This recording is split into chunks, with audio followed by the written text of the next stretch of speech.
Minnesota Department of Employment and Economic Development provides short-term and long-term projections by occupation, industry, and substate region via the Employment Outlook data tool. With the data provided in the Employment Outlook tool, one can see how occupations are expected to change over the next year or next 10 years and delve into the components of that change. This information may be used by an individual or organization looking to plan for the future, such as a business developing a hiring strategy, a college trying to match future workforce needs, or a job seeker interested in choosing an occupation with a bright future. Let's take a look and see how this tool might help you. First, you can find the tool on our DEED Data Tools page at mn.gov/deed/data/data-tools. Once there, scroll down to find the Employment Outlook link and click on the title. Once on the Employment Outlook homepage, you can read more about how the projections are created and what they mean. You may also find many more useful resources. To use the tool, click on the Use the Data Tool button. The initial page will show long-term occupation projections for the entire state. If you are interested in industries, short-term projections, another region, or in more detailed occupational or industrial projections, click the Start New Search button at the top of the page. On this page, you can start a new search. To start a new search, first select one dataset from either the occupation or industry lists. You have the option for short-term or long-term within occupations or industries, as well as long-term high growth in pay and long-term high demand in pay for occupations. Next, select one or more areas. Hold down the Control key to select more than one. Short-term projections are only available at the state level. Click the Select button when you are ready. Next, we get to choose which occupations or industries we are interested in. Since I chose occupations, we can search by occupation title in the box on top of the page. Simply type in the name or part of an occupation you are looking for and hit Enter. From the drop-down that appears, find the occupation that best matches, select it, and hit Enter again.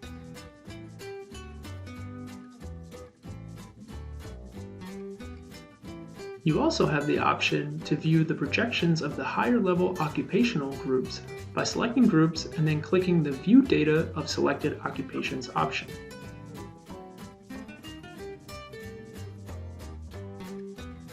You may also drill down within occupational groups to choose specific occupations by selecting one or more groups and clicking View Detailed Occupations.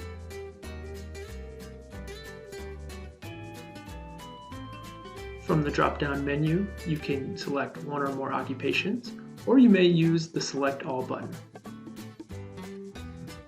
Once you have your selections, click the View Data of Selected Occupations button.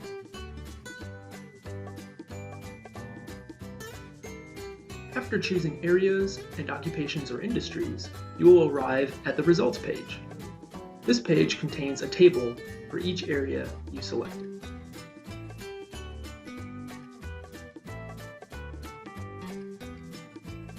These tables include the Standard Occupational Classification, or SOC code, the occupation title, employment from the projection base year, estimated projected employment in the projected year, the estimated percent employment change over the forecast period, the total job change over the forecast period, the estimated number of openings created by workers leaving the labor market altogether, typically through retirement, the estimated number of openings created by workers leaving that occupation for another type of occupation, and total openings, which is the sum of numeric change, labor market exit openings, and occupational transfer openings.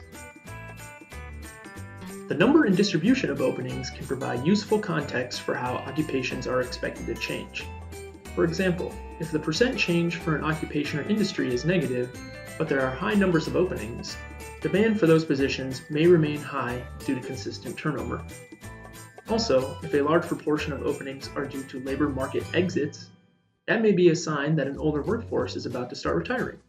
providing opportunities for younger workers to enter that occupation or industry. You have the ability to sort by any of the columns. To do so, click on the underlying column header. You can also download the data in the table to a CSV file for your own analysis.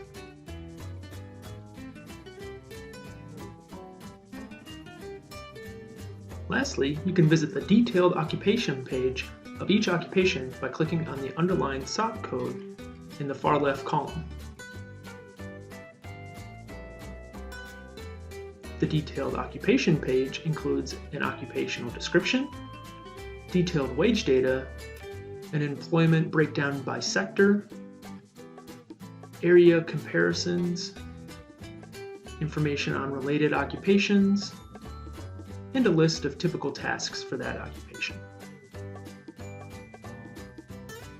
At any time, you can click Start New Search to begin again. Employment Outlook is the go-to source for employment projections in Minnesota. We hope you found this video useful, and we wish you happy data hunting. For more information or help, feel free to contact your regional labor market expert seen here, or visit our LMI help page at mn.gov/deed/data/LMI-help.